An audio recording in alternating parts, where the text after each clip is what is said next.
Džinsuoti ir solidūs, studenčiokai ir didelių firmų savininkai. Visus juos vienyje bendras hobis, viena meilė, mažajam automobiliui Volkswagenui, liaudyje žinomam vabalo vardu. Masiškai pradėti gaminti 1940-aisiais, vabalai po visą pasaulį kruta iki šiol. Manoma, kad Lietuvoje jų yra apie 150.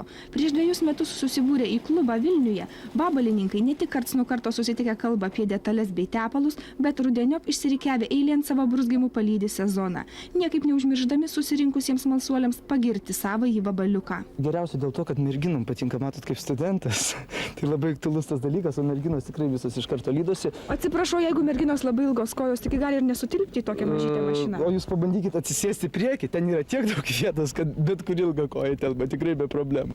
Jau 40 metų vabalą vairuojanti gydytoja Aldona Mikėnienė sako, kad važiavimas mažyčiu automobiliu ne tik nuotykis, bet ir vaistas. Veikia raminančiai, jeigu kada ar pavargęs ar ką, žinot, aš grįždavau iš nuo ligonio ar kaip, tai sėdu į mašiną ir man viskas praeina. Ir nors visi kalbinti vabalų savininkai tvirtino, kad su tokiomis mašinytėmis važinėja tik linksmi ir nuoširdų žmonės, pasirodo yra klausimas, dėl kurio ir jie gali supykti. Už kiek parduotumėt vaikinai šitas mašinytės? Neparduotumėt. Visi ne.